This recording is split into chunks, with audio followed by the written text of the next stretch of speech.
Hey everybody, welcome into my channel. This is Christina from One Creative Direction. Big welcome to all my new subscribers and my returning subscribers. Thanks for joining me. So today we're going to do a bloom swipe. It's been a really long time since I painted anything. Pretty much all summer. The only thing I painted was the table from my last video. It was a pretty big project, but spent most of my summer kayaking. So this is going to be my first painting in quite a while. Definitely my first bloom swipe in quite a long time. So we're swiping on a 12-inch wood round. It's a 1/2 inch thick. I've got my pillow paint laid down. I'm laying down my colors in the center. My intention is to swipe from the center and out and potentially turn this into a clock maybe. But yeah, my pillow paint is multi-pro. I get that at Home Depot for anybody that's interested. And I can put my colors down in the description box along with a link to the mixing video that I have for my bloom colors. You might want to check that out. This is definitely the best recipe for bloom painting that I've ever used, and I've used several since starting a little over a year ago. So hopefully that recipe helps someone out. But yeah, I really love how these colors, they're definitely a lot more vibrant with the recipe that I'm using. So I have sped this coverage up. So as I'm laying down all my colors, I'm going to proceed to the swiping section, and I'm going to speed that up. So all you're going to see is me swiping each section rather than make you sit through me wiping off my swipe tool, etc. So if you have any questions about anything in the video that I haven't covered, just let me know, put a comment, send me a message. Either one I will answer. So I will let you watch the rest of the video, and I'll come back in at the end and show you the dried results. All right.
Okay, everybody, the swiping's done. I'm putting it on my spinner, and I'm going to do a few spins on this just to get it to spread out. A couple of things to note that I forgot to mention earlier is when you're swiping using Bloom Recipe, you want to make sure that you're pressing down, not too hard, but you want to swipe with a little bit of pressure to ensure that you're getting through the cell activator to the paint colors.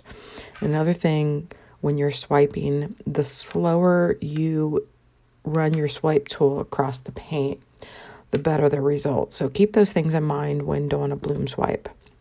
I think it's pretty much the same if you're doing a swipe with just regular paint and Floetrol. So keep that in mind.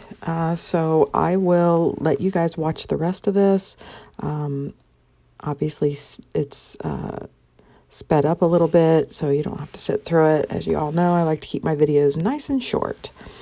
So the end will be just a close-up of the final result. So thanks for watching, guys, and I will catch you on the next video. Let me know if you like it in the comments, okay? Bye now.